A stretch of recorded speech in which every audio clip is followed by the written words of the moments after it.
اسی لیے قرآن کہتا ہے یا ایھا الذین آمنوا اتقوا اللہ، یا ایھا الذین آمنوا اتقوا اللہ حق تقاتہ ولا تموتن الا وانتم مسلمون۔ اے لوگو، اے ایمان والو، اللہ سے ڈرو جیسا ڈرنے کا حق ہے، اور تم نہ مرنا کس حالت میں؟ مگر کہ تم مسلمان ہو، یعنی جب تمہیں موت آئے تو ایمان کی حالت میں آئے۔ ایمان کی حالت میں جو موت آتی ہے اس کا جو مزہ ہے، واللہ اتنا بتا دوں کہ جنت میں جب لوگ چلے جائیں گے تو اس وقت اہل ایمان مومنین جن کو مرتے وقت مزہ آیا تھا وہ کہیں گے مرتے وقت جو مزہ آیا تھا وہ مزہ جنت کی نعمتوں میں بھی نہیں آتا۔ یہ ہے مومن کی موت، لیکن افسوس کہ ہم مومن بس مومن رہیں، اور یاد رکھیے اللہ سے دعا کریں کہ اللہ ایمان پہ خاتمہ کرے۔ یہ آسان نہیں ہے۔ اگر کوئی ولی بھی ہو جائے، ولی بننے کے بعد بھی خطرہ رہتا ہے ایمان چھن جانے کا۔ بہت سے ایسے اولیاء کی فہرست ہے کہ جن کا ایمان چھن گیا۔ ایمان کس کا مرتے وقت چھینا جاتا ہے اس پہ بھی اشارہ دے دو۔ نمبر 1، جو نماز میں سستی کرتے ہیں، ڈر ہے کہ مرتے وقت ان کا ایمان چھینا جائے گا۔ نمبر 2، جو لوگوں کو حقیر سمجھتے ہیں، ڈر ہے کہ مرتے وقت ان کا ایمان چھینا جائے گا۔ نمبر 3، جو غسل جنابت میں دیر کرتے ہیں، ڈر ہے کہ مرتے وقت ان کا ایمان چھینا جائے گا۔ نمبر 4، جو ماں باپ کا دل دکھاتے ہیں، ڈر ہے کہ مرتے وقت ان کا ایمان چھینا جائے گا۔ نمبر 5، جو صلہ رحمی نہیں کرتے، اپنے رشتہ داروں کے ساتھ حسن سلوک نہیں کرتے، ڈر ہے کہ ان کا ایمان چھینا جائے گا۔ نمبر 6، جو عالم ربانی کی توہین کرتے ہیں، ان کا احترام نہیں کرتے، ان کو حقیر سمجھتے ہیں، ڈر ہے کہ ان کا ایمان مرتے وقت چھینا جائے گا۔ نمبر 7، جو لوگ اسلام میں بوڑھے ہو جائیں، لوگ ان کو حقیر سمجھتے ہیں، ڈر ہے کہ ان کا ایمان مرتے وقت چھینا جائے گا۔ اس لیے یاد رکھو، اور بھی تفصیلات ہیں لیکن یہ چیز میں نے سرسری طور پہ فہرست آپ کے سامنے پیش کر دی۔ اگر ایمان پر دنیا سے جانا ہے تو ان چیزوں کا خیال رکھو، اور سب سے بڑی چیز سرکار غوث پاک فرماتے ہیں، جو ایمان پر خاتمے کی فکر نہیں کرتے، مجھے ڈر ہے کہ جب وہ مریں گے تو مرتے وقت تو ان کا ایمان چھینا جائے گا۔ اس لیے اپنے ایمان پہ خاتمے کی فکر کرو، باقی سارا معاملہ اللہ رسول پہ چھوڑ دو۔ خیر ہی خیر انشاءاللہ۔ جتنے مزے ہمارے ہم سنیوں کے ہیں اتنے مزے قیامت میں کسی کے نہیں۔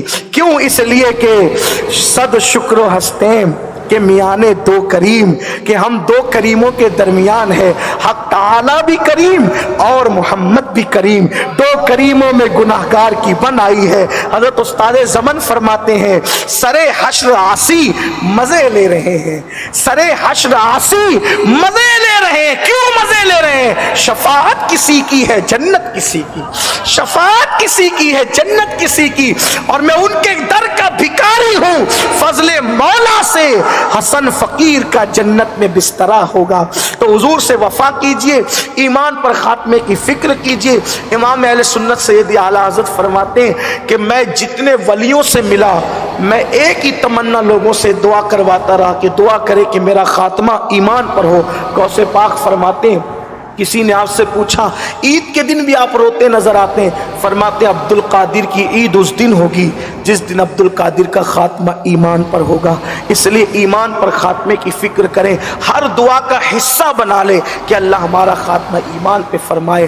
کتنا خوش نصیب ہے جسے دنیا قاری ریاض الدین کہتی ہے کہ گئے تو ایمان پر گئے، نعت رسول کا صلہ کیا ملا، اللہ و رسول سے وفا کا صلہ کیا ملا، کہ دنیا سے گئے تو ایمان پر گئے، اور ایمان میں بھی وہ بھی شہادت کی موت۔ جو حالت سفر میں حادثے کی موت مرے تو اس کو کہتے ہیں کہ وہ شہادت کی موت مرتا ہے۔ الحمدللہ سفر میں بھی تھے، مسافر بھی تھے، اور گھر سے بہت دور تھے۔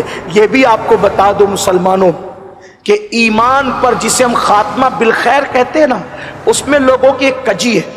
خاتمہ بالخیر کا مطلب لوگ یہ سمجھتے ہیں کہ ایمان پر مرے یہ خاتمہ بالخیر، یقیناً یہ بالخیر تو ہے لیکن مکمل بالخیر نہیں ہے۔ یہ بھی سن لیں، ایمان پہ صرف مر جانا مکمل بالخیر نہیں ہے۔ مکمل خاتمہ بالخیر اس کو کہتے ہیں کہ ایمان پر بھی مرے اور گناہوں میں نہ مرے، غفلت میں نہ مرے، یہ مکمل خاتمہ بالخیر ہے۔ اس لیے دنیا کی دھن سے باہر نکلو، کیونکہ آدمی جس دھن کو لے کر دنیا میں رہتا ہے، مرتے وقت اس کے ذہن میں وہی سارا معاملہ آتا ہے۔ حضرت امام سیوطی لکھتے ہیں کہ ایک بندہ مر رہا تھا تو لوگ اس کو کلمے کی تلقین کر رہے تھے، کلمہ پڑھ کلمہ۔ وہ کیا کہتا تھا؟ حمام والی کتنی اچھی تھی، حمام والی کتنی اچھی تھی۔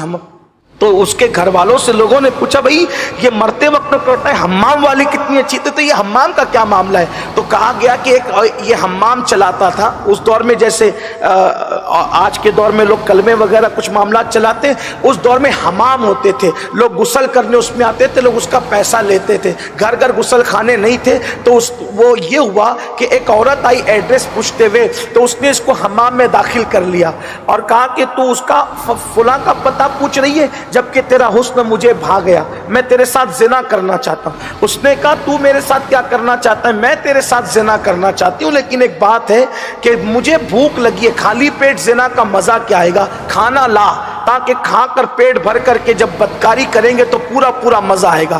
وہ اس کے حسن میں ایسا پاگل ہوا کہ وہ اس کو سمجھ نہ سکا اور اس نے اپنی عزت بچانے کے لیے ہیلا کیا، یہ کھانا لانے گئے حمام سے اور وہ بھاگ گئی وہاں سے۔ تو وہ اس کے دل و دماغ کے اندر ایک تصور اس عورت کا رہتا تھا، تو مرتے وقت اس کی زبان پہ کلمہ نہیں آیا بلکہ حمام والی آئی۔ امام سیوطی فرماتے ایک وقت ایک شخص مر رہا تھا تو کہتا تھا لیمو اتنے کا دوں گا اور اتنے کا دوں گا اور اتنے کا دوں گا۔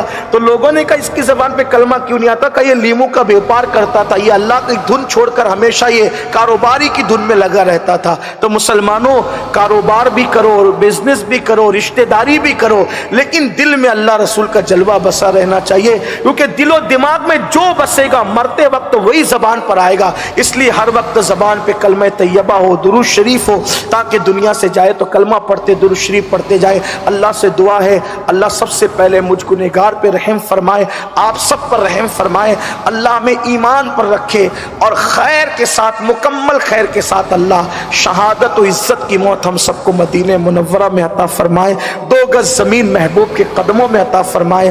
اللہ ہمارا حشر و نشر اپنے محبوبوں کے قدموں میں فرمائے۔